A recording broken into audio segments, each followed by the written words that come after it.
Hey everybody, I wanted to say a few words about someone I really respect and a great American who entered into hospice yesterday. And as I'm saying this, he's in hospice, and I'll probably post it when he's passed on, and that is Jimmy Carter.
I'm not really here to talk about politics, but I have good memories of Jimmy Carter.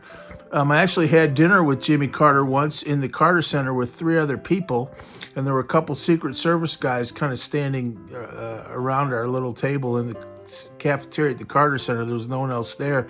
I also heard him speak a couple times at the Carter Center, and met him in a sort of receiving line and like a kind of meet and greet mixer type thing. So I've met him a couple times and had dinner with him. And one of the times I met him in a receiving line, he remembered me. So that was kind of nice. Came up and shook my hand and asked me how I was doing and remembered my first name anyway. I don't know. Maybe someone had whispered it to him, but he was a fine man.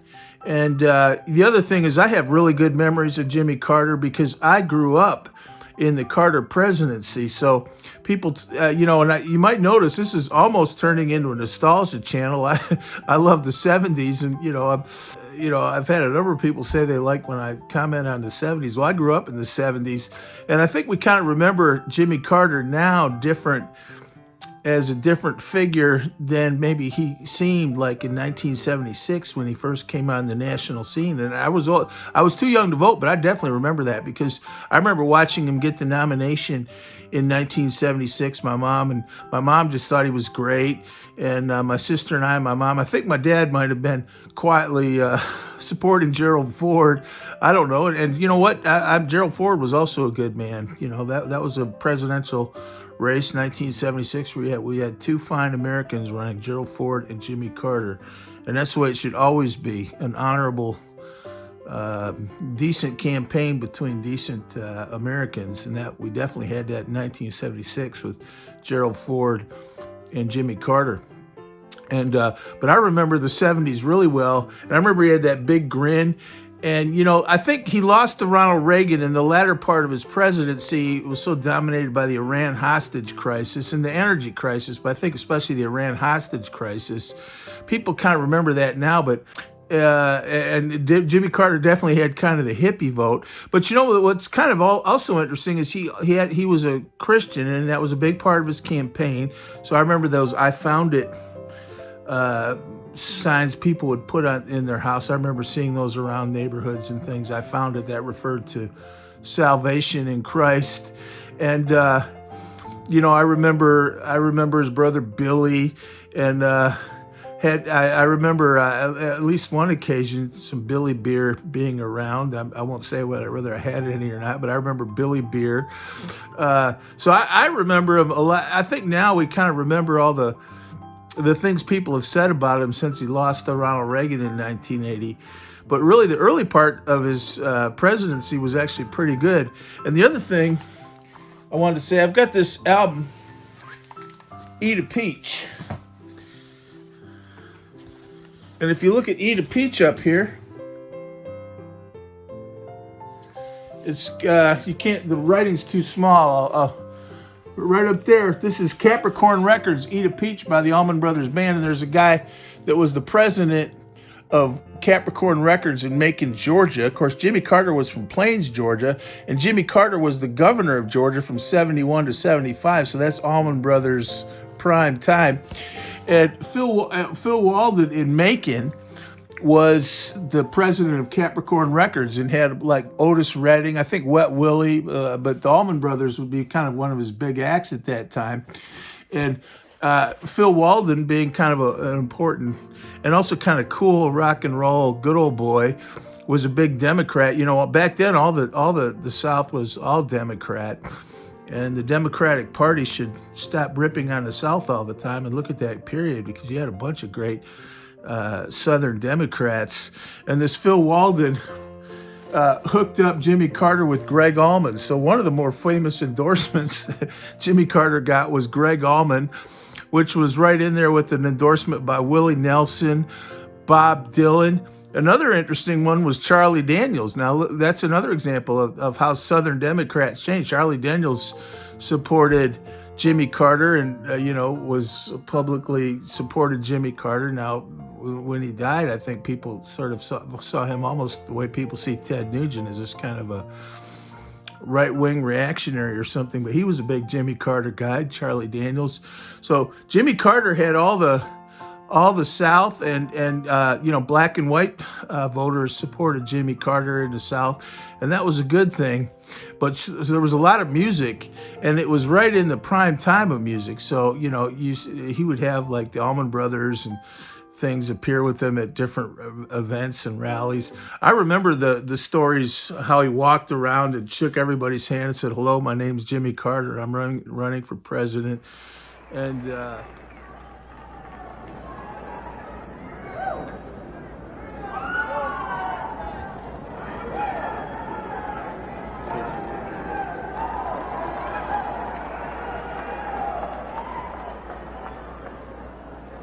my name is Jimmy Carter, and I'm running for president.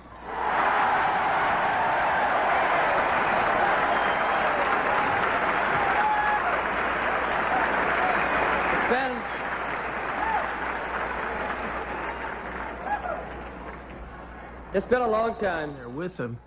But I think Jimmy Carter kind of reflects that too, where he had Christian support. He had the kind of hippie support.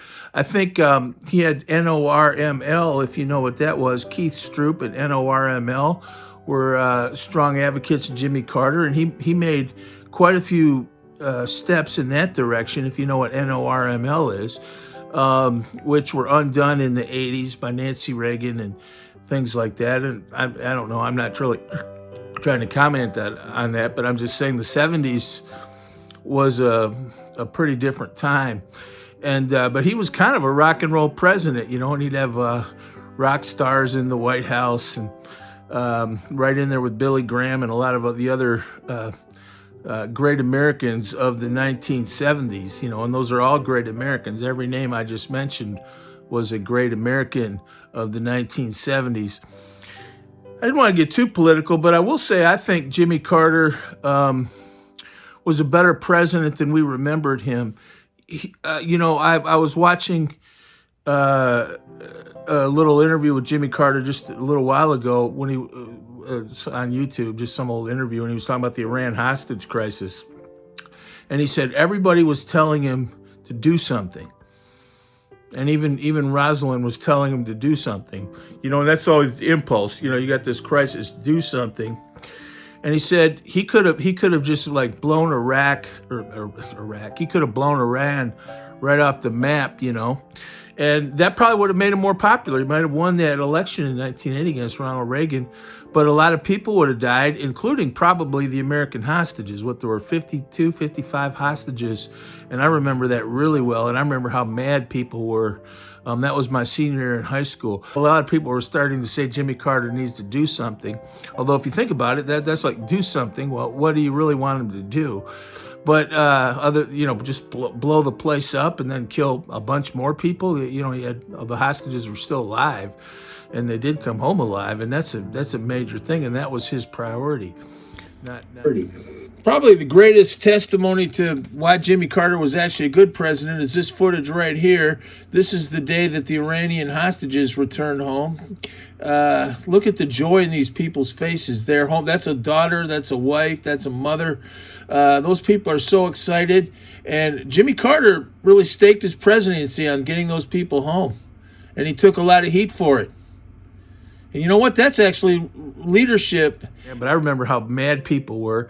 I remember I went to a football game at the University of Michigan with our church, and there was a big banner that these kids were carrying around the stadium. A big one, and they were kind of carrying it around. It was like written on a sheet, and it said, "Nuke the Ayatollah." And I remember when there was a song on the radio, morning radio, I used to hear it when I was getting ready to go get the bus for school, the Chicken Shiites. I doubt they'd make that song today, the Chicken Shiites.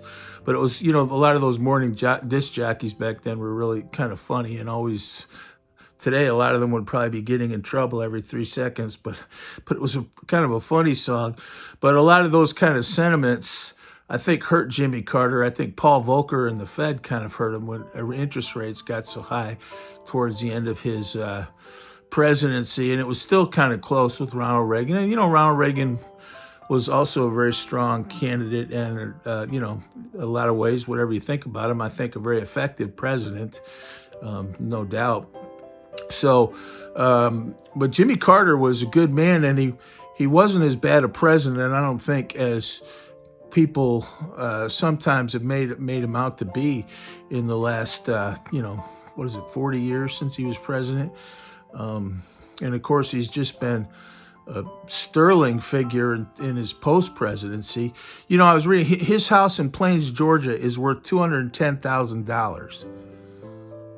Now, Plains, Georgia is not exactly, suburban Boston, so it might be kind of a nice house that would be a lot more expensive in other parts of the country. But still, $210,000. You look at some of these politicians that they've worked in government their whole lives. They've never even had like a private sector job, and they are worth hundreds and hundreds of millions of dollars. And Jimmy Carter was a good man, and he was a Christian man. He was a good man. He was a decent man. He was a kind man that loved America, and he brought people together. I was just thinking how different our country is. We had Charlie Daniels, Bob Dylan, George Wallace. I'm not advocating Wallace, but he was a supporter of Jimmy Carter. Pat Robertson. You had the whole George McGovern wing of the Democratic Party, and a lot of those kind of good old boy Southerners. And the Democrats should take a page out of the playbook, because that was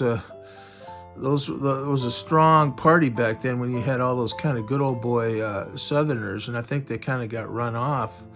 When I first moved to Georgia in 1993, it was still kind of like that, where everybody was a Democrat, especially a lot of older people. Now, you did have some change, like Newt Gingrich was kind of a significant figure at that time, but that was kind of a new growth metro Atlanta.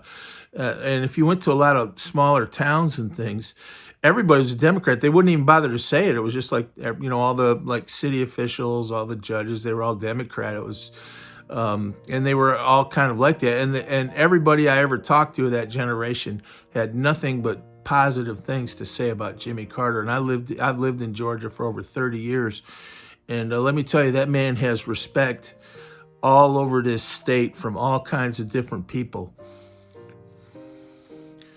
And he deserves it. And I look at how wealthy some of our politicians are now, that they've, a lot of them have never made all that much more than, they make pretty good money in Washington, but not enough to be worth hundreds of millions of dollars. And Jimmy Carter never went down that road. He was a good man. He's taught Sunday school. He was a man of the people. And he was a proud Southerner. I was thinking the other thing, I guess I remember when people thought he was like some kind of raging liberal, which is kind of ridiculous if you look at the way that some of the Democrats are now.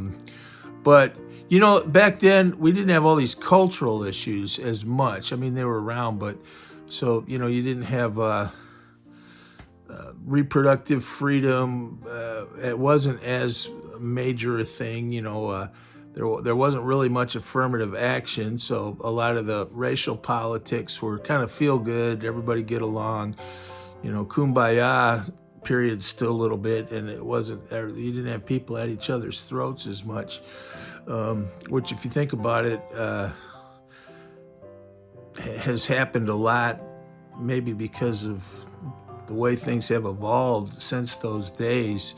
But in that period, it was kind of feel good, um, uh, and he was a good man. He was a very smart man, and I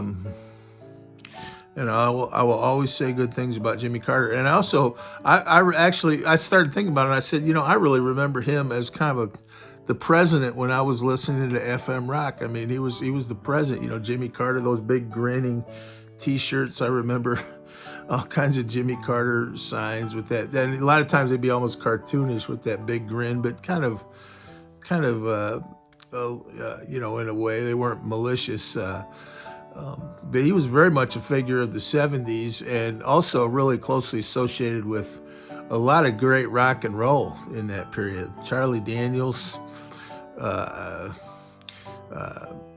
Allman Brothers, Bob Dylan. He had a bunch of those. Elvin Bishop, I think all those people were big Jimmy Carter fans. And Wet Willie, I think, all those people campaigned with Jimmy Carter. So he definitely, that was a big base of his support, was all those Southern rockers, which was great, and I think Leonard Skinner too. Leonard Skinner was for Jimmy Carter. Of course, they had just, at that time, Sweet Home Alabama was kind of a new song, which was kind of regional pride, and even made some references to Nixon and Watergate. And I remember that, and Jimmy Carter kind of ran on a platform of bringing healing back to our country, and also kind of decency in government, and got a lot of support. Leonard Skinner were big supporters of Jimmy Carter. So I have good memories of Jimmy Carter. Maybe they're gauzy memories from that time of my life, and 16, 17, 18, 15, 19, 20, I don't know, all those years kind of blur together, but right around that time, those are good years anyway. But Jimmy Carter was a good man, and I remember watching him debate Ronald Reagan in 1980. So I remember all that really well, and I wish our country in a lot of ways were still like that. And that's the other thing I remember is how full the Democratic Party was back then, of good old boys. I think about that. Charlie Daniels, Ronnie Van Zant, Greg Allman, they were all big-time Democrats. And they were Southern Democrats, like Sam Nunn or Lloyd Benson, And our nation was stronger when we weren't at each other's throat as much. So I have a lot of respect for Jimmy Carter, and he was a Christian man. So when he dies, I'm sure he will find his peace. But he was a lot better president than a lot of people think. And he lost a close race to Ronald Reagan, who was also a very strong candidate, obviously, needless to say. But I will say I don't think Jimmy Carter was ever too favorable to Ronald Reagan. I remember at that dinner, Ronald Reagan's name came up somewhere or another, and Jimmy Carter kind of looked down. He was kind of that old school. I'm not going to say anything bad, but I had the impression he didn't really want to talk about Ronald Reagan. I didn't bring it up, but someone mentioned Ronald Reagan, and he kind of looked aside a little bit. And, but he was a fine man, and a lot better president than a lot of people think. Our country was in good shape in the 70s. Now, we don't always think of it that way, but look at all the mess we have now. Yeah, we'd all love to go back to 1977. Thanks. God bless.